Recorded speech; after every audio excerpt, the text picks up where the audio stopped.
இங்கே எல்லா புனிதர்களுக்கும் கடந்த காலம் ஒன்று இருக்குது, எல்லா பாவிகளுக்கும் எதிர்காலம் ஒன்று இருக்குது. ஏன் ராமாவரம் தோட்டத்தில் பார்த்தீங்கன்னா ஒரு காலத்தில் மிகப்பெரிய வதந்தி இருக்குது. ராமாவரம் தோட்டம் ஃபுல்லாக பார்த்தீங்கன்னா மண்டை ஓடு தான் இருக்கும் கீழே. அவ்வளோ பேர் எம்ஜிஆர் காலி பண்ணியிருக்கிறாரு.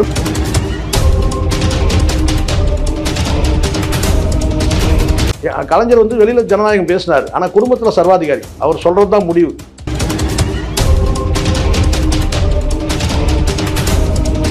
இப்படி ஜெயலலிதா மீது அப்படி விமர்சனம் வருது, தலைவர்களை மதிக்கலைன்ற மாதிரி ஆனால் அவங்க என்ன நினைக்கிறாங்கன்னா, இப்படியான ஒரு குற்றச்சாட்டு நம்ம ஒரு நடிகை என்பதாலும் நம்மளை இப்படியான ஒரு குற்றச்சாட்டு வச்சு பேசுகிறாங்க, அப்போ நம்ம அந்த ஆண்கள் கிட்ட கொஞ்சம் ஒரு தூரமாக ஒரு ஸ்டெப்பு தூரமாக இருக்கணும் அப்படின்னு சொல்லிட்டு தான் சொன்னாங்கன்னா, அந்த ஆம்பளைன்ற 4 எழுத்து பார்த்தீங்கன்னா 4 அடி தள்ளி இருக்கிற மாதிரி தான் அவங்க தன்னை ஐசோலேஷன் பண்ணிக்கிட்டாங்க. அது உண்மை.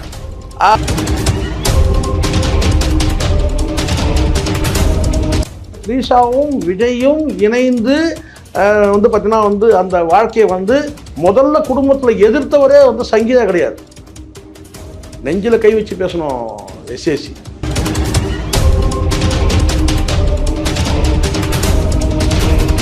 பாத்திமா சொல்கிறாங்க இது பொய், இது உண்மை இல்லைன்னு சொல்கிறாங்க.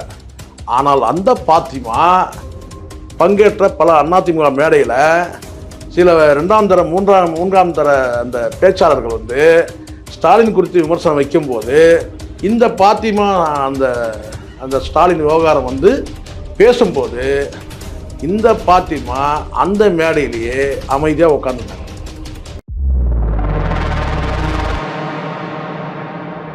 நேயர்களுக்கு வணக்கம். இன்றைய நேர்காணலில் நம்மோடு இணைந்திருக்கிறார் மூத்த ஊடகர் திரு சேகர் அவர்கள். சார் வணக்கம். சார் வணக்கம் சார். இன்னொரு சம்பவம், எம்ஜிஆரை பழி வாங்குவதற்காக ஜெயலலிதாவை கருணாநிதி கடத்தி வந்தார் அப்படின்ற அதெல்லாம் நிறைய நான் தான் சொல்கிறேன் சார். சார் இது என்ன சார் நீங்கள் பேச ஒரு கடந்த கால வாழ்க்கையில் பல விஷயங்கள் இருக்கலாம். இங்கே நான் ஒரு வார்த்தை சொல்கிற மாதிரி, அதனால தான் நான் மீண்டும் இந்த வார்த்தை நான் சொல்லுவேன்னு கேட்டால், அருமையான ஒரு அற்புதமான ஒரு வார்த்தை. 100 பேருக்கு மேலே தூக்கு தண்டனை கொடுத்த நீதியரசர் விஆர் கிருஷ்ணய்யர் சொன்ன ஒரு வார்த்தை தான் கேட்டனா, இங்கே எல்லா புனிதர்களும் ஒரு காலத்தில் பாவிகளாக இருந்தவங்க தான். இங்கே எல்லா புனிதர்களுக்கும் கடந்த காலம் ஒன்று இருக்குது, எல்லா பாவிகளுக்கும் எதிர்காலம் ஒன்று இருக்குது. அதனால தான் தூக்கு தண்டனை கொடுத்த நீதியரசர் 102 பேருக்கு மேலே தூக்கு தண்டனை கொடுத்த நீதியரசர் சொல்லக்கூடிய ஒரு வார்த்தை என்னன்னு கேட்டிங்கன்னா, இன்றைக்கி யாரெல்லாம் தன்னை புனிதன்னு சொல்லிக்கிறானோ அவனுக்கெல்லாம் ஒரு கடந்த காலம் இருக்குது. யாரெல்லாம் பாவின்னு இன்றைக்கி சிறையில் அடைக்கப்பட்டிருக்கானோ நாளைக்கு பார்த்தீங்கன்னா சிறையிலேருந்து அவன் ஞானி ஆகலாம், புனிதன் ஆகலாம். அதனால் இதுதான். அதனால் இன்றைக்கி நீங்கள் சொல்கிறது பார்த்தீங்கன்னா உண்மையாக இருக்கலாம், உண்மைக்கு நெருக்கமாக இருக்கலாம், நம்ம புறந்தள்ள முடியாது. ஏன் ராமாவரம் தோட்டத்தில் பார்த்தீங்கன்னா ஒரு காலத்தில் மிகப்பெரிய வதந்தி இருக்குது. ராமாவரம் தோட்டம் ஃபுல்லாக பார்த்தீங்கன்னா மண்டை ஓடு தான் இருக்கும் கீழே. அவ்வளோ பேர் எம்ஜிஆர் காலி பண்ணியிருக்கிறாருன்னு ஒரு தகவல் அந்த காலத்தில் பெரிய வதந்தியாக பேசப்பட்டது. இப்போ நம்மனா பொக்லைன் போட்டால் நோண்டி நிற்க முடியும் இருக்கிற வேலையை விட்டுட்டு. எங்கே ராமாவரம் தோட்டத்தை சொல்லுவாங்க, அப்படிலாம் சொல்லுவாங்க. எம்ஜிஆர் மீது, எம்ஜிஆர் சாதாரண ஆள் இல்லைங்க, சினிமாவில் தான் ஹீரோ. அவர் பார்த்தீங்கன்னா ராமாவரம் தோட்டத்தில் நோன்னா பல பணங்கள் இருக்கான், உள்ள புதைக்கப்பட்டிருக்கான் அப்படின்னு சொல்லுவாங்க. நம்ம என்ன சார் நம்ம போய் பொக்லைன் வச்சு நோண்டினா இருக்க முடியும் சார் ஒரு இடத்தையும்? சொல்லுங்க பார்க்கலாம். இல்லையா? சொல்கிறேன். நம்ம அந்த ரோடை கிராஸ் பண்ணும்போது பைக்கில் வரும்போதே நமக்கு கொஞ்சம் நடுக்கமாகுது. இது உண்மைதானே? இது ராமாவரம் தோட்டத்தை அப்படி கடந்து வரும்போது நமக்கு ஒரு பயம் தானே இருக்குது, சொல்கிறேன் நான். ஆனால் அப்படியெல்லாம் ஒரு வதந்தி பேசப்படுது, வதந்தின்னு தான் நான் சொல்கிறேன். அதனால் இப்படியான பல விஷயங்கள் பல பேச தயங்குற விஷயங்களை தான் நம்ம பேசுகிறோம். இப்போ இருக்கிற தலைவர் நோக்கம் கிடையாது நமக்கு. இப்போ இருக்கிற தலைவர்களா சார்? இப்போ இருக்கிற தலைவர்னா நீங்கள் ஸ்டாலின் மீது முதல்ல இதை எடுத்துங்க. இப்படியான சில குற்றச்சாட்டுகள் வரும்போது நேருக்கு நேர் சந்திச்சவங்க உண்டு. இப்போ இவங்கெல்லாம் நேருக்கு நேர் சந்திச்சாங்க. யாருன்னா இப்போ கலைஞர் பார்த்தீங்கன்னா என்ன குற்றச்சாட்டு, ஆமாம் 2 பொண்ணு, ஆமாம் 2 குடும்பத்தையும் மெயின்டைன் பண்ணி காமிச்சார். அதை அடிப்படையாக வச்சு தான் உங்களுக்கு தெரியும்னு நினைக்கிறேன், அக்னி நட்சத்திரம் படமே வந்தது, உங்களுக்கு தெரியும் சரிங்களா? அடிப்படையில் அந்த காலகட்டத்தில் 2 மனைவி வச்சு மெயின்டைன் பண்ணுறது சாதாரண விஷயம் கிடையாது. ஒரு சர்வாதிகாரியால் தான் அது முடியும், ஒரு குடும்பஸ்தனால் முடியாது. குடும்பத்தில் ஒரு ஜனநாயகவாதியால் முடியாது, ஒரு குடும்பத்தில் சர்வாதிகாரியாக இருந்தால் தான் அது முடியும். கலைஞர் வெளியில் ஜனநாயகம் பேசினார், ஆனால் குடும்பத்தில் சர்வாதிகாரி. அவர் சொல்கிறது தான் முடிவு. அது கட்டுப்பட்டு, குடும்பமே கட்டுப்பட்டது. கடைசியாக அவருடைய காலம் முடியும் போது பார்த்தீங்கன்னா யமகிட்ட பார்த்தீங்கன்னா ஒட்டுமொத்த குடும்பமும் சேர்ந்து யுத்தம் பண்ணாங்க அவர் எம்ஜிஆர் கலைஞரை காப்பாற்றுறதுக்கு சொல்கிறேன். ஆனால் ஒரு கட்டத்தில் வந்து எம்ஜிஆருடைய வாழ்க்கை இவங்களதெல்லாம் வந்து தனிமனித விமர்சனம் பேசப்பட்டாலும் ஜெயலலிதா ஒரு வேலை பண்ணாங்க. விபச்சாரின் விமர்சனம் வரும்போது இதை நம்ம சொல்லி ஆகணும்ல, ஒரு பெண்ணை குறித்து சொல்லும்போது இது சொல்லணும். அவங்க என்ன பண்ணாங்க தெரியுமா?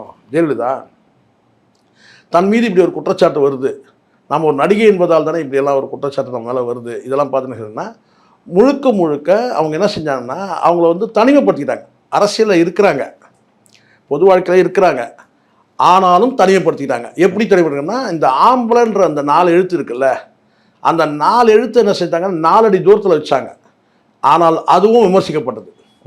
ஜெயலலிதா ஒரு சேர் போட்டுக்கிறாங்க, இது ஒரு 10 அடி தூரத்தில் நிற்க வைக்கிறாங்க, மூத்த தலைவர்லாம் கீழே வச்சுட்டு அவங்க ஒரே ஒரு சேரில் வந்து பார்த்தீங்கன்னா மேலே உட்காந்துக்கிறாங்க, பக்கத்தில் உட்கார வைக்கிறது இல்லை, பக்கத்தில் சேர் போட்டால் கூட பார்த்தீங்கன்னா ஒரு 2 அடி 3 அடி தள்ளி தான் போட்டுக்கிறாங்க. இப்படி ஜெயலலிதா மீது அப்படி விமர்சனம் தலைவர்களை மதிக்கலைன்ற மாதிரி வந்து. ஆனால் அவங்க என்ன நினைக்கிறாங்கன்னா, இப்படியான ஒரு குற்றச்சாட்டு நம்ம ஒரு நடிகை என்பதாலும் நம்மளை வந்து இப்படியான ஒரு குற்றச்சாட்டு வச்சு பேசுகிறாங்க, அப்போ நம்ம அந்த ஆண்கள் கிட்ட இருந்து கொஞ்சம் ஒரு தூரமாக ஒரு ஸ்டெப்பு தூரமாக இருக்கணும் அப்படின்னு சொல்லிட்டு என்ன சொன்னாங்கன்னா, அந்த ஆம்பளைன்ற 4 எழுத்து வந்து பார்த்தீங்கன்னா 4 அடி தள்ளி இருக்கிற மாதிரி தான் அவங்க வந்து தன்னை வந்து ஐசோலேஷன் பண்ணிக்கிட்டாங்க. அது வந்து உண்மை. அதான் அந்த சொல்லுவாங்க தொண்டர்கள்லேயே வந்து சொல்லுவாங்க, தொண்டர்கள் சொல்லுவாங்க, இந்த நல்ல தொண்டர்களை 4 அடி தள்ளி வச்சாங்க. இது நல்ல பக்தர்கள் சொல்லுவாங்களாம், நல்ல பக்தர்கள். இந்த முரட்டு பக்தர்கள்லாம் இருப்பாங்கல்ல, அவங்கள மட்டும் ஒரு 3 அடி தள்ளி வச்சாங்க. காலைல விழும்போது கூட 4 அடி தள்ளி விழுங்க நல்ல பக்தர்கள், முரட்டு பக்தர்கள் 3 அடி தள்ளி விழுங்க காலில், அப்படி சொல்லி அப்படி வந்து தன்னை வந்து ஒரு ஆளுமையாக வந்து காட்டிக்கிட்டாங்க. 2வது ஆடை விஷயத்துலையும் அவங்க வந்து உங்களுக்கு தெரியும் நினைக்கிறேன், ஆரம்ப காலத்தில் ஒரு ஓவர் கோட் மாதிரி போட்டாங்க, ஆடை விஷயத்தில் ஃபுல்லாக கவர் ஆகிற மாதிரி போட்டாங்க. ஒரு பெண்ணாக வந்து ஒரு இந்திய அரசியலில் வந்து பார்த்தீங்கன்னா ஒரு தனி ஒரு முத்திரையை பதிச்சிருக்காருன்னா இந்த மாதிரியான தன் மீதான வந்த விமர்சனங்களை வந்து அதுக்கு பதிலடி கொடுக்கறது வந்து பார்த்தீங்கன்னா தன்னுடைய நடவடிக்கையின் மூலமாக பதிலடி கொடுத்தாங்க. அதை நம்ம சொல்லி தான் ஆகணும். அதுக்கு பிறகு வந்து உங்களுக்கு வந்து மு.க. ஸ்டாலின் மீது ஆரம்பத்தில் வந்து உங்களுக்கு தெரியும் நினைக்கிறேன், பெரிய குற்றச்சாட்டுகள் கிடையாது. வழக்கமாக சொல்லுங்க, ஒரு முதலமைச்சர் இருந்தால், அவருடைய மகன்கள் இருந்தால கொஞ்சம் லேசாக அப்படி இப்படி இருந்தால் கூட பார்த்தீங்கன்னா அந்த வயதுக்குரிய அந்த காலேஜ் ஸ்டூடெண்ட்டாக இருக்கும்போது அந்த வயதுக்குரிய அந்த நடவடிக்கை இருக்குதா, அதன் மூலமாக விமர்சிக்கப்பட்டார். காலேஜில் வந்து அவர் படிக்கிறார். ஆனால் எதுக்குமே வந்து எந்த இதுவும் நான் சொல்லப்பட்ட குற்றச்சாட்டுகளும் எதுக்குமே ஆதாரம் கிடையாது. ஆனால் ஒரே ஒரு குற்றச்சாட்டு மட்டும் வலுவாக வச்சாங்க. என்னென்னு கேட்டிங்கன்னா, அப்போ டிவி வந்த காலகட்டம் செய்தி வாசிப்பாளர் இருந்த அந்த பாத்திமா வந்து அவர் இரவோட இரவாக காரில் கடத்திட்டார் அப்படின்னு ஒரு ஒரு ஒரு வதந்தி சொல்லலாம். அப்போ அன்றைக்கி வந்து செய்தி வாசிப்பாளர்லேயே ஒரு 2-3 பேர் தான் சார். சோபனா ரவி மீதும் ஒரு வதந்தி இருந்தது. அதை இப்போ நம்ம பேச வேண்டாம், அவங்களாம் இப்போ ரிட்டையர் ஆகிட்டாங்க, நிம்மதியாக வாழ்ந்துட்டுருக்காங்க. அது இல்லை. பாத்திமா மீது வந்து இப்படி ஒரு குற்றச்சாட்டு வச்சாங்க. என்னன்னா, இந்த மாதிரி வந்து பாத்திமா மீது வைக்கல, ஸ்டாலின் மீது இணைச்சி வந்து ஒரு என்னக்கா இரவோடு இரவாக அவர் வந்து பாத்திமா வந்து கடத்திட்டாங்க அப்படின்னு சொல்லி, இது சம்பந்தமாக வந்து நீண்ட காலம் ஒரு வதந்தியெல்லாம் இருந்ததுன்னு வச்சுக்கோங்களேன். இதை வந்து மு.க. ஸ்டாலின் வந்து பதில் எதுவும் அவர் வந்து ஆமாம் இல்லைன்னா அவர் பதில் எதுவும் சொல்லலை. ஆனால் பாத்திமா சொன்னாங்க. இப்போ நீங்கள் இணையத்தில் எடுத்தால் கூட தெரியும் உங்களுக்கு. பாத்திமா வந்து கேட்டால் இது உண்மை இல்லை அப்படின்றத அவங்களே ஒரு ஸ்டேட்மெண்ட்டாக சொன்னாங்க. ஆனாலும் இந்த திமுக, அதாவது அதிமுகவில் இருக்கிற இந்த 2ஆம் கட்ட தலைவர்கள்லாம் அந்த காலத்தில் அதிமுக ஆதரவாக இருக்கக்கூடிய அன்னைக்கு செயல்பட்ட இந்த டி ராஜேந்தர் போன்றவர்கள்லாம் கூட வந்து இந்த விஷயத்தை எடுத்து பேசுனாங்க. பலரும் வந்து பார்த்திங்கன்னா அந்த காலகட்டத்தில் வந்து அதிமுகவில் வந்து யாரெல்லாம் வந்து முழு வீச்சாக வந்து வீரியமாக செயல்பட்டாங்களோ, அதாவது ஜெயலலிதாவுடைய என்ன சொன்னால் விசுவாசத்துக்கும் நம்பிக்கைகளுக்கெல்லாம் என்ன சொன்னால் இது ஒரு நல்ல சப்ஜெக்டாக எடுத்து பலதரப்பட்ட வார்த்தைகளை வந்து பேசப்பட்டது உண்மைதான். ஸ்டாலின் அவருக்கு வந்து அதுக்கு பதில் சொல்லவே இல்லை. வேணா இப்படி சொல்லலாம், ஏன்னா ஸ்டாலின் என்ன பண்ணார் பதிலுக்குன்னு கேட்டிங்கன்னா, இந்த குற்றச்சாட்டுக்கு பதில் சொல்லவே இல்லை. நடவடிக்கையில் வந்து என்ன கேட்டால் அதுக்கப்புறம் அவர் மீது வந்து எந்த பெண்கள் குறித்தும் வந்து மு.க. ஸ்டாலின் மீது எந்த குற்றச்சாட்டும் வந்து வரவே இல்லை. அதுக்கு காரணம்னு கேட்டால் மனைவி மீது அவர் நெருக்கம் பாராட்டக்கூடிய பல சந்தர்ப்பங்கள், பல பொது நிகழ்ச்சிகள். ஒன்று நல்லா புரிஞ்சுக்கணும், மனைவி விட்டு ஒருத்தர் பிரிஞ்சு இருக்கிறான்னு சொன்னால் வதந்திகள் வந்து பஞ்சமே இருக்காது. அதுக்காக நாங்கள் விஜய் மீது வரக்கூடியதெல்லாம் வதந்தி சொல்கிறேன் நீங்கள் நினச்சிடாதீங்க. மனைவியோடு நீங்கள் நெருக்கமாக இருக்கீங்க, மனைவியோடு நீங்கள் இணைஞ்சு வாழ்ந்துட்டுருக்கீங்க, மனைவியோட பல பொது நிகழ்ச்சி இருக்க, மனைவியோடு நீங்கள் ரொம்ப ஐக்கியமாக இருக்கிறீங்கன்னு சொன்னால் உங்கள் மீது வந்து பார்த்தீங்கன்னா பெண்கள் குறித்தான குற்றச்சாட்டுகள் வராது. ஆனால் அடுத்த பெண்கள் பார்த்து நீங்கள் கொஞ்சம் லைட்டாக பல்ல இழிச்சிங்கன்னா கூட, இப்போ அண்ணன் திரும்ப வந்து கிட்டத்தட்ட ஒரு தியாக வாழ்க்கை தான் 40 ஆண்டு காலம். ஆனாலும் அவர் இப்படி திரும்பி பார்த்தாலே என்ன செய்யறான், அது ஒரு ஃபோட்டோ எடுத்து போட்டு இதை பாருங்க இவர் எப்படி பார்க்குறாரு பாருங்கன்னு சொல்கிறானா இல்லையா? சொல்கிறானா இல்லையா?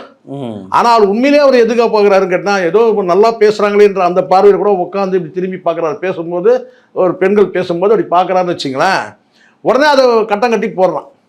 சாதாரணமாக பார்த்தாலே இன்றைக்கி அப்படி இருக்குது. அதனால் ஸ்டாலின் என்ன செஞ்சார்னா, துர்கா ஸ்டாலின் அவங்களோட இருந்து நெருக்கமாக இருக்கிறது. நெருக்கமானா ஒரு பொது நிகழ்ச்சிக்கு போகிறது வர்றது, ஒரு இணைப்பிரியா தம்பதிகள். இன்னைக்கு ஒரு நல்ல தம்பதிகள் தமிழ்நாட்டில் நீங்கள் டிக் பண்ணீங்கன்னா யாரை டிக் பண்ணுங்க? கண்டிப்பாக மு.க. ஸ்டாலின் தான் டிக் பண்ணீங்க. அது வந்து அப்படின்னு அவ்வளோதான். அதுதான் அந்த பிராண்டை வந்து அவர் கொண்டு வந்து வச்சிட்டாரு. இதில் வருத்தமான ஒரு விஷயம் ஒன்று இருக்குது. என்ன விஷயம்னா, பாத்திமா குறித்து இந்த வதந்தி குறித்து அவர் பேசலை. பாத்திமா வந்து சொல்கிறாங்க இது வந்து பொய், இது உண்மை இல்லைன்னு சொல்கிறாங்க. ஆனால் அந்த பாத்திமா பங்கேற்ற பல அதிமுக மேடையில் சில 2ஆம் தர 3ஆம் தர அந்த பேச்சாளர்கள் வந்து ஸ்டாலின் குறித்து விமர்சனம் வைக்கும்போது, இந்த பாத்திமா அந்த அந்த ஸ்டாலின் விவகாரம் வந்து பேசும்போது இந்த பாத்திமா அந்த மேடையிலேயே அமைதியாக உட்காந்துருந்தாங்க. புரியுதுங்களா நான் சொல்கிறது? உண்மை இல்லைன்னு சொல்லும் போது, உண்மை இல்லாத ஒரு விஷயத்தை வந்து ஒருத்தர் பேசுகிறாரு சொன்னால் அந்த மேடையை விட்டு வெளியேறவும் இல்லை, அந்த மேடையிலே எதிர்ப்பு தெரிவிக்கவும் இல்லை, அமைதியாக வந்து புன்னகைத்தபடியே உட்காந்துருந்தாங்க. அதை உதாரணத்துக்கு இப்படி சொல்லாங்க கேட்டேன். எங்கள் அக்கா வந்து ஸ்டாலினை பற்றி கேட்குறேன்னா, எங்கள் அக்கா வந்து பாத்திமா அக்கா கிட்ட வந்து கேட்டால் அவங்க பேசுவாங்க, அவங்க பதில் கொடுப்பாங்க அப்படின்னு சொல்லி, அதாவது கேரக்டர் அசாசினேஷனுக்கு வந்து துணைக்கு யாரை கூப்பிட்டாங்கன்னு கேட்டிங்கன்னா, சம்மந்தப்பட்ட அந்த நபரையே வந்து பேசின அந்த பேச்சுக்கள்லாம் இருக்குது. ஆனாலும் அதையெல்லாம் கடந்து தான் இன்றைக்கி மு.க. ஸ்டாலின் வந்து பார்த்திங்கன்னா, இன்றைக்கி வந்து பார்த்திங்கன்னா எந்த விதமான ஒரு சின்ன கீறல் கூட போட முடியாது. இன்றைக்கி டாக்டர் ராமதாஸ் வந்து பார்த்திங்கன்னா தனி மனித விமர்சனம் வந்து வைக்கப்படுது அவர் மீது. யார் வைக்கிறாங்க? சொந்த பிள்ளைய குடும்பத்தை சார்ந்த கட்சிக்காரனே வைக்கிறான். அப்படிங்களா சொல்கிறது? சொந்த சமூகத்தை சார்ந்தனா எந்த சமூகத்துக்காக ஓடி ஓடி உழைச்சாரு அப்படின்லாம் சொல்கிறாங்க இல்லையா? நான் சொல்லலை, இது சொல்கிறாங்க இல்லையா? அந்த வன்னிய சமூகத்திலே இன்றைக்கி என்ன செய்கிறான்னு கேட்டிங்கன்னா, அவர் விஸ்வகர்மா. வருத்தமே என்னன்னு கேட்டிங்கன்னா, அவர் 2ஆவதாக வந்து வச்சுட்டுருக்கிற அந்த அந்த பெண் வந்து பார்த்திங்கன்னா நம்ம சமூகம் இல்லைங்க, அவங்க விஸ்வகர்மாங்க. அதனால அவங்களுக்கு பிரச்சனையே இப்போ பிரச்சனை என்ன? 2வது போனது பிரச்சனை இல்லை, அவங்க சமூகமாக சார்ந்தவங்க இல்லைங்க. ஒரு சித்தியாக வரக்கூடியவங்க அன்புமணிக்கு வந்து யாருன்னு கேட்டிங்கன்னா விஸ்வகர்மா சமூகத்தை சார்ந்தவங்க. அது ஒரு பலமாயிடுச்சு யாருக்கு? அன்புமணிக்கு. ஸோ இப்படி வந்து இதுதான் சார் இந்த மாதிரியான தனி மனித விமர்சனங்கள் வந்து இருக்குது. அதுக்கப்புறம் தெரியும் அது தொடருது வச்சுங்களேன். அது வந்து இன்றைக்கி வந்து உதயநிதியை வந்து பார்த்தா இன்றைக்கி பேசுகிறது இதெல்லாம் வந்து இந்த தனி மனித எஸ்ஏசி ஒரு விஷயத்தை புரிஞ்சுக்கணும். நான் சொன்ன இந்த இவங்க எல்லாருமே எஸ்ஏசிக்கு சொல்லக்கூடிய பதில் சொல்லிட்டு நான் முடிச்சிடறேன். நான் சொன்னேன் இல்லையா, பெரியார், அண்ணா, எம்ஜிஆர், கலைஞர், ஜெயலலிதா, ஸ்டாலின், இப்படி நான் ஒரு பெரிய லிஸ்ட்டு எடுத்தேன் இல்லையா. இவங்க எல்லாருமே வந்து பார்த்திங்கன்னா முழு நேர அரசியல்வாதி. அரசியல்வாதி. இப்போது நீங்கள் இப்போது நான் கமலை சொல்கிறேன். கமல் மீது திட்டமிட்டு தனி மனித விமர்சனம் வச்சு அவருடைய கேரக்டரே வந்து அசாசினேட் பண்ணிட்டாங்க சார் அப்படின்னு நான் சொன்னேன்னு வச்சுங்களேன். என்னன்னு கேட்டிங்கன்னா, பெரிய லிஸ்ட்டே ஒன்று இருக்குங்க. அதில் வந்து பார்த்திங்கன்னா வந்து இந்த நடிகை, அந்த நடிகை, இப்படி பல நடிகைகள் கிட்ட வந்து அவருக்கு தொடர்பு இருக்கிறதா வந்து கௌதமி கிட்ட வந்து பார்த்திங்கன்னா அவர் வந்து லிவிங் இன் ரிலேஷன்ஷிப்லாம் இருந்தாருங்க. அப்போ பூஜாவோட இருக்கிறாருங்க இன்றைக்கி அப்படி இப்படி சொல்லிட்டு பூஜா குமாரோட இருக்கிறாருங்க அப்படிலாம் நான் சொல்லி இப்படிலாம் சொல்கிறாங்க. இதெல்லாம் ரொம்ப பொய்யானதுங்க. ஒரு அவர் மேலே வந்து பார்த்திங்கன்னா ஒரு கேரக்டர் தாக்குதல் நடக்குது அப்படின்னு நான் சொன்னேன்னா, நீங்கள் காலில் இருக்கிற செருப்பு எடுத்து அடிப்பீங்க. என்ன கரெக்ட் தானே? இல்லை, உண்மை தானே? ஆனால் அதுதான் இங்கே. ஏன்னா கமலஹாசன் தலைவர் அல்ல. கமலஹாசன் இன்னைக்கு வந்து ராஜ்யசபா எம்பியாக இருக்கலாம், என்ன வேணா இருக்கலாம். கமலஹாசன் வந்து தலைவர் அல்ல, கமலஹாசன் நடிகர். அதே மாதிரி விஜயன் நடிகராக இருக்கிறார். அதனால் இந்த கேரக்டர் அசாசினேஷன் சொன்னார்னா வந்து எஸ்ஏசிக்கு சோறு கிடைக்காது. ஏன் சொல்லுங்கள்? சோறு கிடைக்காதுன்னா கடைசி காலத்தில் வந்து பார்த்தீங்கன்னா சோறுக்குள்ளே உள்ளே இறங்காது.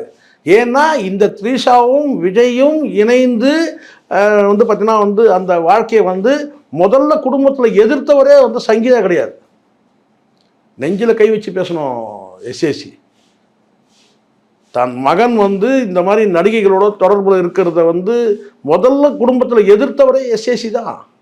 அப்புறம் இங்கே நாங்கள் கேரக்டர் அசோசியேஷன் பண்ணுறோம்? இன்றைக்கி உனக்கு சாதகமாக நீ பேசலாம், மகனுக்காக நீ பேசுகிற, நான் அதை ஒத்துக்கிறேன். ஒரு மகன், ஒரு தந்தை என்ன செய்ய முடியும்? ஒரு கட்டத்துக்கு மேலே தன் மகனை வந்து ஊரில் வந்து அடிக்கடியாக வந்து நம்ம வேணா கூட அடிக்கலாம், ஆனால் ஊரில் இருக்கிறவங்க அடிக்கக்கூடாதுன்னு நினைப்பாங்கல்ல. அதுதான் இன்றைக்கி எஸ்எஸ்சி நினைக்கிறாரு. நான் சொன்ன பெரியார்லேருந்து நான் கடைசியாக வந்து ஸ்டாலின் வரைக்கும் நான் கொண்டு வந்து முடித்தேன். ஏன்னா இவங்க அத்தனை பேரும் அரசியல்வாதிகள், தலைவர்கள், அரசியல் கட்சி தலைவர்கள். ஆனால் கமலஹாசன் கிடையாது, நடிகனாக இருக்கிறார். ஒரு கட்சிக்கு தலைவர் கிடையாது, நடிகனாக இருக்கிறார். நான் சொன்ன அத்தனை கட்சி தலைவர்கள் அத்தனை பேருமே வந்து பார்த்திங்கன்னா வந்து தலைவர்கள். அவங்க அத்தனை பேருமே நடிகர்கள் கிடையாது. எம்ஜிஆர் நடிகர்கள், ஆனால் வந்து தலைவர், அதிமுக தலைவர், இன்றைக்கி ஸ்டாலின் தலைவர், கலைஞர் தலைவர், கட்சியின் தலைவர், ஒரு முதலமைச்சர் கூட 10 செகண்ட், ஆனால் கட்சியை வழிநடத்தின தலைவர்கள் இவங்கெல்லாம். அவங்க அத்தனை பேருமே தான் வந்து பார்த்தீங்கன்னா வந்து உண்மை அல்லது உண்மைக்கு நெருக்கமாக அல்லது உண்மையை விட கூடுதலாக வந்து தனி மனித தாக்குதல் வந்து நடத்தினாங்க. இது எப்படி தனி மனித தாக்குதல் நீங்கள் சொல்லுவீங்க விஜய் மீது? அப்பட்டனா வெளிப்படையாக தெரியுது இல்லை? நீங்கள் நடிகனாக தானே இருக்கிறீங்க, நீங்கள் இன்னும் தலைவராக மாறலையே. அவங்கெல்லாம் அதை அவாய்ட் பண்ணாங்கல்ல சார். இப்போ ஸ்டாலின் வந்து ஒரு குற்றச்சாட்டு வைக்கிறாங்க, அதை வந்து எப்படி காலி பண்ணார் பார்த்தீங்களா? தன் மனைவியோட வந்து நெருக்கமாக இருக்கிறத அந்த பல காட்சிகள் பதிவு போகிறதுக்கு கூட ஒரு துணிச்சல் வேணும் இல்லையா? ஒரு காட்சி பதிவு போடும்போது கூட பார்த்தீங்கன்னா ஐயோ கீழே கமெண்ட்டில் வந்துட்டு பார்த்தீங்கன்னா வந்து யாராவது விமர்சனம் பண்ணுறோம், அந்த துணிச்சல் வேணும்ல. அப்போது இங்கே எல்லாரும் அவங்க மேலே உள்ளாது. ஜெயலலிதா வந்து அதை எப்படி தவிர்த்தாங்க பாருங்கள். இது முரட்டு பக்தராக இருந்தால் கூட 3 அடி தூரத்தில் நில்றான், காலில் விடு, அங்கேருந்து விடு, நான் இங்கே நிற்கிறேன், நீ அங்கேயே விடு. இதுதான் அவங்களும் தவிர்த்துட்டாங்க. ஆனால் நீ பண்ண வேலை என்ன வேலை? மனைவி கோர்ட்டில் முறையிடுறாங்க. வேற எந்த தலைவர்கள் நடந்திருக்கு? மனைவி முறையிடுறத வந்து மாமனார் சொல்றாரு, இப்போ ஏன் வந்து என் மருமக வந்து கோர்ட்டுக்கு போனான்னு கேட்குறாரு. இந்த மாதிரி மாமனார் எங்கன்னா பார்த்து அமைதியாக இருந்துச்சு. இவ்வளோ நாள் என்ன பண்ணுங்க, இவ்வளோ நாள் இவங்க என்ன பண்ணாங்க, எவ்வளோ நாள் தான் தப்பு. நான் சொன்னேன் சரி ரைட்டு, அவங்க வந்து சதி என்ன, த்ரிஷாவை வந்து தன் மகன் வந்து கூட்டிகிட்டு வந்து மேரேஜ் யூனிஃபார்ம்ல கூட்டிகிட்டு வந்து ஒரு கல்யாணத்துக்கு போனேனே, அது கூட அதிமுக சொல்லியிருக்கோம். அம்மா த்ரிஷாமா கொஞ்சம் விஜய் கூட அந்த கல்யாணத்துக்கு போயிட்டு வந்துருமா, அப்பா விஜய் கொஞ்சம் த்ரிஷாவை கூட்டிகிட்டு போயிட்டு வந்துருப்பா நான் சொன்னாங்க. இப்போ புரியுதுங்களா? எஸ்ஏசி வந்து நான் நினைக்கிறேன் இன்னும் நிறைய அனுபவிக்க வேண்டியது இருக்குதுன்னு நினைக்கிறேன். எந்த இடத்துலையும் மகனாக இருக்கட்டும், மருமகளாக இருக்கட்டும், மருமகள் கூட குழந்தை தான், நம்ம பொண்ணு விட்டு கொடுக்கலாமா நீ? இப்போ நீ என்ன செய்யறன்னு கேட்டிங்கன்னா நார்மலைஸ் பண்ண பார்க்குற. என்னன்னு கேட்டிங்கன்னா தன் மகன் வந்து மனைவி விட்டு பிரிஞ்சது வந்து என்ன செய்யற, நீ நார்மல் பண்ண பார்க்குற. என்னன்னு கேட்டிங்கன்னா அவர் வந்து நாட்டு மக்களுக்காக எல்லாத்தையும் விட்டுட்டாரு. நாங்கள் தத்து கொடுத்துட்டு சொல்கிறோம், முட்டாள் பேசுகிறான், முட்டாளவன். தத்துனா என்ன தெரியுமா சார்? தத்துனா ஒரு குடும்பத்துக்கு கொடுக்கறது. தன்கிட்ட இருக்கிற ஒரு பிள்ளைய வந்து பார்த்தீங்கன்னா இன்னொரு குடும்பத்துக்கு கொடுக்கறது தான் தத்து. ஆனால் ஒரு நாட்டுக்கே கொடுக்குறீங்கன்னா அது வந்து தாரை வார்ப்பு. தத்துக்கும் தாரை வார்த்தலுக்கும் வித்தியாசம் இருக்குது. ஒரு குடும்பத்துக்கு கொண்டு போய் கொடுக்குறீங்கன்னா அது தத்து. தாரை வார்த்துறீங்கன்னா ஒரு நாட்டுக்கே வந்து பார்த்தீங்கன்னா வந்து கொடுத்தீங்கன்னா அது தாரை வார்த்துறது. இது கூட தெரியாமல் நீ அங்கே வந்து இங்கே சீன் ஓட்டுறன்னு கேட்டினா கேரக்டர் அசாசினேஷன்ற. இது கேரக்டர் அசாசினேஷன் இல்லை, கேரக்டரே இதுதான். விஜயோட கேரக்டரே இதுதானே. அப்புறம் அது எங்கே நாங்கள் அசாசினேட் பண்ணோம்? நீங்கள் தலைவர் ஆகிட்டீங்கன்னா நீங்கள் சொல்லுங்கள். நீங்கள் தலைவர் ஆகலை, இன்னும் நீங்கள் நடிகராக தானே இருக்கிற. உனக்கு அந்த பக்குவம் இருந்ததுன்னா அந்த பயம் வரும்ல. நம்மளை வந்து இவங்க கார்னர் பண்ணுறாங்க இந்த விஷயத்தில், நாம் இனிமேல் எச்சரிக்கையாக இருக்கணும். அப்போது இனிமேல் இந்த மாதிரியான தொடர்புகள்லாம் வந்து துண்டிக்கணும். இது எல்லாத்தையும் ராத்திரி 12 மணிக்கு எல்லாம் வந்து இருட்டான பிறகு நம்ம அந்த பெட்ஷீட்டை போத்திக்கிட்டு ரகசியமாக போகணும், பப்ளிக்காக நீ போகக்கூடாது அப்படின்ற வந்திருக்கோம். தலைவராக இருந்தால், நான் தலைவர் எல்லாரும் யோகியங்கன்னு நான் சொல்லலை, ஆனால் தலைவராக இருந்தால் அப்படி நீ யோசிக்கணும். இனிமேல் நம்ம ரொம்ப கேர்ஃபுல்லாக இருக்கணும். இனிமேல் வந்து எந்த வீட்டுக்கு போய் கதவு ராத்திரி 12 மணிக்கு மேலே கதவு தட்டணும், யாரும் நம்ம பார்க்கக்கூடாது, மாறு வேஷத்தில் போகணும் அப்படி நினைக்கணும். அப்போ தான் ஒரு மக்கள் மீதான ஒரு பயம், நாம் ஒரு தலைவராகிட்டோன்ற அந்த எச்சரிக்கை உணர்வு. நீ பப்ளிக்காக போகிறேன்னு சொன்னால் நீ எதை பற்றியும் கவலை, அப்போ நீ யார்? அப்போ உன்னை என்ன கேரக்டர் அசாசினேஷன் பண்ணுறது? என்னமோ கேரக்டர் நல்லா இருக்கிற மாதிரியும் அதை வந்து பார்த்தீங்கன்னா அப்படியே வெட்டுறதான் வந்து கேரக்டர் வந்து வெட்டுறதுன்றது இதுதான். முட்டாள்தனமாக பேசக்கூடாது. தொடர்ந்து பேசுவோம் சார். பல சுவாரஸ்யமான தகவலை சொன்னீங்க. நேரத்தை உங்களுக்கு முக்கியம். நன்றி சார்.